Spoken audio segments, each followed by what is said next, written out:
On April 19, 2009, Thomas Etheredge was arrested at San Antonio International Airport. He was carrying documents for something called the American Alpaca Fiber Federation, a venture to convince Texas ranchers to invest in a proprietary blend of alpaca wool and cotton he'd branded Paca Blues. The company website featured his daughter's photograph. The mailing address was a drop box in Bourne, Texas. 2 years earlier, Etheredge had been the CEO of a $30 million theme park in Kansas. It lasted 64 days. The warrant came from the Kansas Securities Commissioner, 10 counts of securities fraud, a $1 million bond, and a congregation of elderly church members in Wichita who had handed their life savings to a man they believed God had redeemed. Thomas Etheredge had been to prison before. In the late 1980s, he orchestrated a securities fraud through a fictitious merchant bank called Bethany Trust, funneling investor money into an aloe vera plantation in Belize that existed largely on paper. He served 3 years in federal custody across Kansas and Texas. By any standard metric of American commercial life, his career should have ended there. It didn't. Etheredge emerged with something more valuable than a clean record: a narrative. He contributed a chapter to a Christian anthology called Real Men, Real Faith, detailing how prison had delivered him to God. The chapter described a total spiritual transformation, a man broken down and rebuilt by God, unrecognizable from the felon who'd entered prison. It was polished, earnest, and carefully constructed to accomplish one thing: make the reader forget why he'd been incarcerated. The strategy worked. By the late 1990s, Etheredge had established the Prairie Rose Chuckwagon Supper in Benton, Kansas, a Western-themed dinner theater that served brisket and live country music to families across the Wichita suburbs. The operation was legitimate and surprisingly profitable, growing from 3,500 annual visitors to over 30,000 by 2001, generating between $1.5 million and $2 million a year. In Sedgwick County, Thomas Etheredge was no longer a convicted felon. He was a local success story, a redeemed man with a thriving business and a prominent church membership. The dinner theater was never the point. Every dollar the Prairie Rose earned, every family it served, every positive review it generated, was a credential Etheredge could present to bankers, municipal officials, and church congregations when he pitched the real play. On December 19, 2004, the Wichita Eagle ran the announcement. Thomas Etheredge was building a $30 million Western-themed amusement park on 130 acres along Interstate 135 in Park City, Kansas. It would be the world's only exclusively Western-themed park, a distinction Etheredge maintained by arguing that Oklahoma's Frontier City was disqualified because it contained one non-Western ride. The park would draw 500,000 visitors in its inaugural season, create 500 jobs, and inject $40 to $50 million into the regional economy over 5 years. The timing was precise. Joyland Amusement Park, a Wichita institution since 1949, had just announced it would close permanently in 2006. The Wichita Greyhound Park was shuttering the same year Wild West World was scheduled to open. Sedgwick County was hemorrhaging family entertainment, and here was a church-going businessman with a proven Western nostalgia brand promising to fill the void. Park City granted a decade of tax abatements. 5 local banks assembled a lending consortium. The Congregation of Summit Church, where Etheredge was a prominent member, circulated the news like scripture. Nobody ran a background check. On August 15, 2005, Etheredge scheduled a ceremonial groundbreaking at the site. Torrential rains turned the 130 acres into a swamp. He moved the ceremony indoors to the Prairie Rose, 12 miles away. Officials cut a ribbon. Cameras flashed. The actual ground stayed flooded. What rose from that mud over the next 20 months was not the immersive frontier destination the renderings had promised. The 24 rides were standard, off-the-shelf carnival equipment, the same spinning steel and fiberglass you'd find on a flatbed trailer at a county fair, bolted to concrete pads, and fitted with plywood steer horns and tin sheriff stars. The Crazy Mouse, a Reverchon spinning coaster, had previously operated at the Myrtle Beach Grand Prix. The El Diablo, a Moser's frisbee ride, battered riders with rigid plastic shoulder restraints that visitors described less as thrilling and more as physically punishing. The Prairie Plunge log flume, marketed as the signature family attraction, sat in a drained concrete trough surrounded by construction equipment on opening day. It wasn't finished. In 2007, The state of Kansas had no amusement ride safety laws, no inspection mandates, no regulatory body governing theme parks. A convicted securities fraudster had imported 24 heavy mechanical rides, bolted them to concrete in a muddy field, and opened them to families without a single state inspector setting foot on the property. Kansas law had nothing to say about it. The architectural anchor was the Johnny Western Theater, a massive custom-built indoor venue named after a 1950s cowboy crooner and local KFDI radio personality, designed for nightly dinner shows and live Western music. Johnny Western never performed in the building that bore his name. The marketing apparatus, at least, had done its job. Pre-opening campaigns moved $2 million in season passes at $59.95 each. A 100-foot neon cowboy sign, Wild Willie West, grinning and waving, glowed over the Interstate 135 corridor, visible for miles across flat Kansas. Families bought tickets. Corporations booked group outings. The community wanted this to work. But the neon was bolted to a frame standing in gravel, overlooking a construction site wearing a costume. The financial architecture of Wild West World had no floor. Etheredge had shopped a $30 million property appraisal to 5 small Kansas banks, led by First National Bank of Southern Kansas in Goddard. Together, they assembled $6.2 million in secured lending. Citizens Bank of Wichita added another $1.8 million. The math is simple. A $30 million project with $8 million in bank loans still needs $22 million from somewhere. Etheredge didn't have it. He had never had it. The critical failure happened at the institutional level. No single bank assumed the lead disbursement role, the standard practice where one institution audits every construction draw, verifying invoices and confirming that work matches billing before releasing funds. Without that checkpoint, Etheredge drew money with no oversight. He submitted invoices. Banks wired payments. Nobody verified what was actually being built. Park City entangled itself further, issuing $1 million in general obligation bonds, backed by local taxpayers, to construct the parking infrastructure for a private theme park, whose owner they hadn't investigated. Jennifer Nolte, the marketing director Etheredge recruited from a Wichita firm, discovered within weeks of being hired that no operating budget existed, no business plan existed. Staff meetings were monologues. Etheredge had brought in seasoned park managers Ron and Bo Burney and then ignored everything they said. Every decision, from ride procurement to landscaping to the angle of the signage, ran through him personally. Every outside recommendation was insubordination. Nolte traced the behavior to its source. A man who'd spent 3 years in a federal cell had resolved to never surrender control again. Contractors sensed the vacuum. In one documented case, an infrastructure contractor demanded an unbudgeted $500,000 to complete a critical phase, knowing Etheredge couldn't afford the negative press of a visible construction halt. Park City Administrator Jack Whitson watched it happen and later called it extortion. He was right, but the money was gone regardless.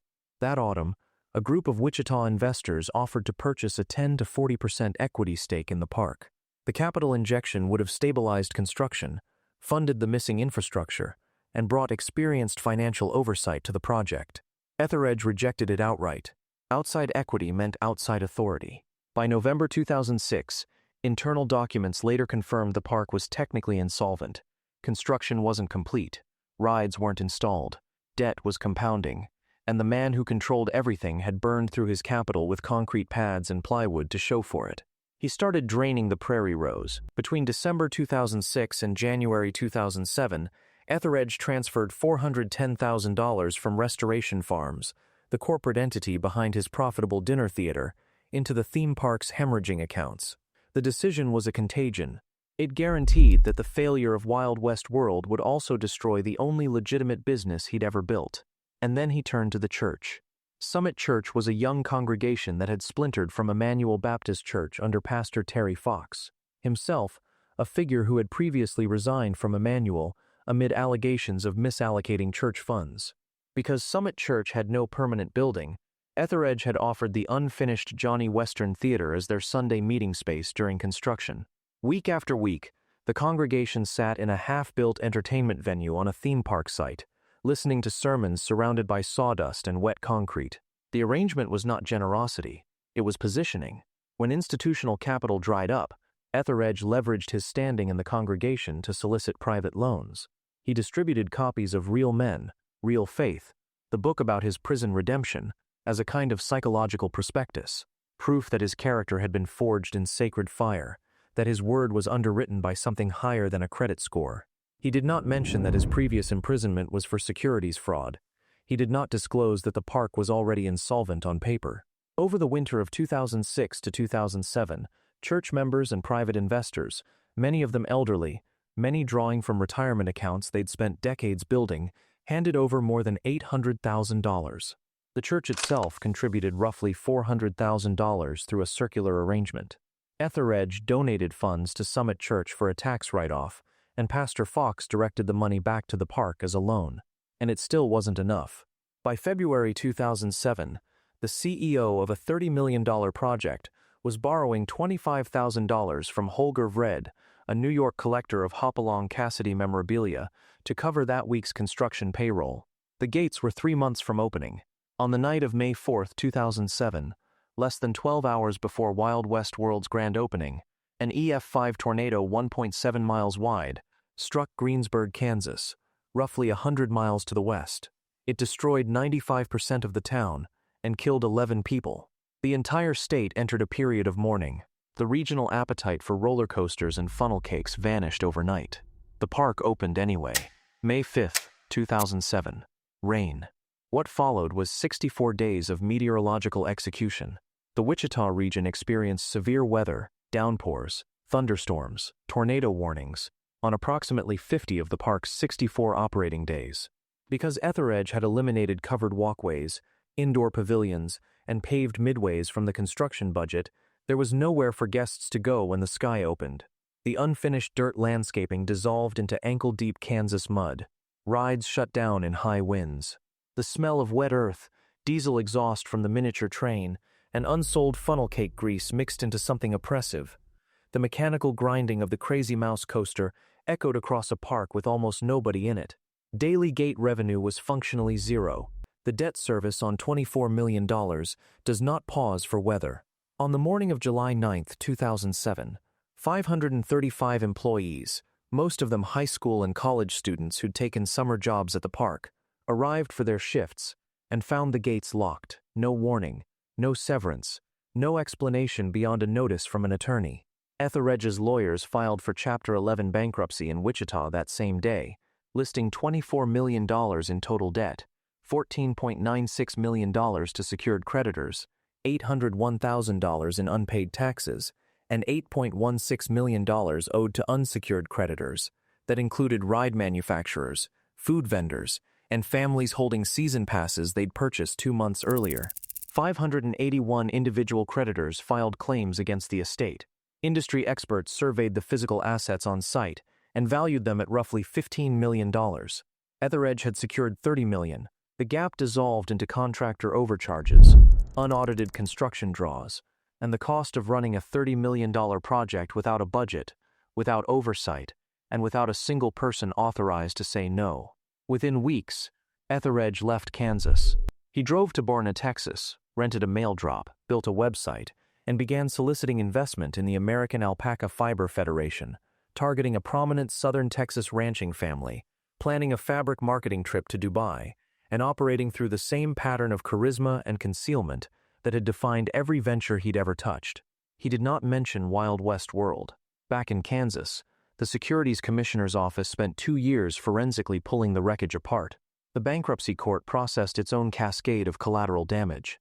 Larson International, the manufacturer of the park's flying scooters ride, had shipped $190,000 in equipment to the site, but filed its UCC financing statement only 31 days before the bankruptcy, placing it inside the 90-day preference window. The court voided Larson's claim.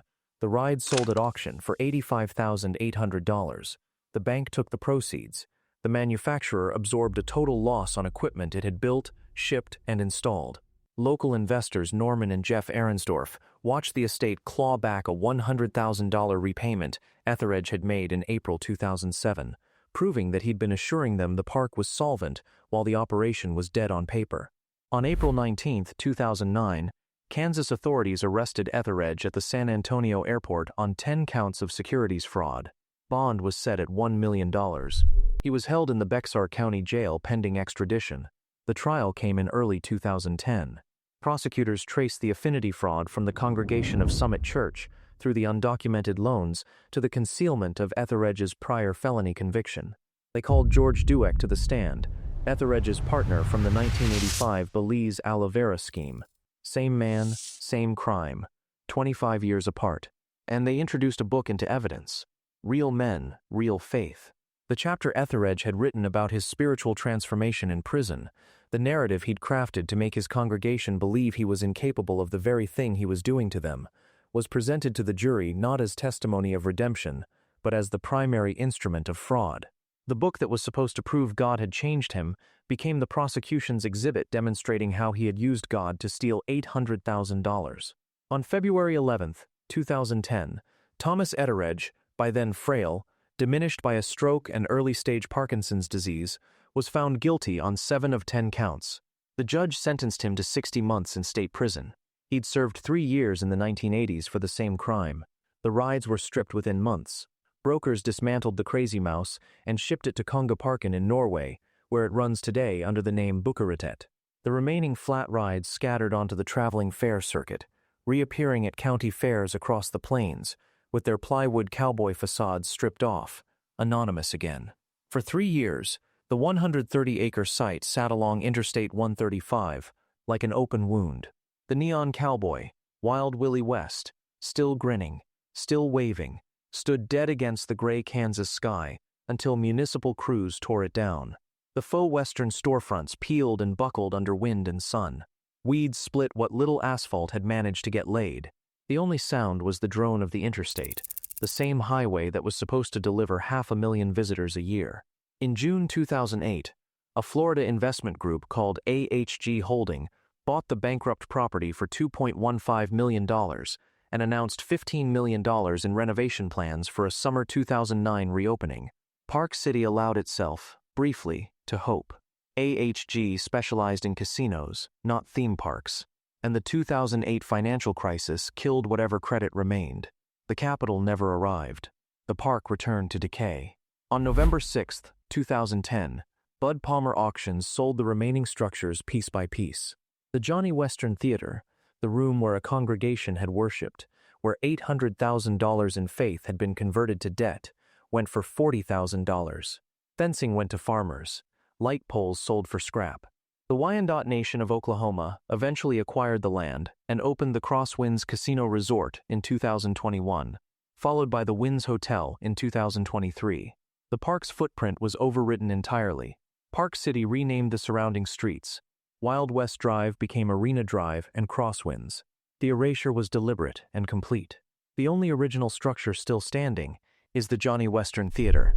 It sits at the end of an overgrown gravel path behind a casino parking lot, windowless, tagged with spray paint, silent. Thomas Etheredge was paroled in July 2013. He relocated to Texas. The book is still in print. The Prairie Rose Chuckwagon Supper, the legitimate business he drained to fund the fraud, never reopened. The elderly church members who handed him their savings never recovered them. Park City is currently pursuing a $500 million entertainment complex on nearby land, another private venture backed by public money, in the same city, on adjacent ground. If you remember the neon cowboy on Interstate 135, or if your family bought season passes that summer, what happened when the gates closed? Drop it in the comments. If the real stories behind America's failed theme parks are what brought you here, subscribe.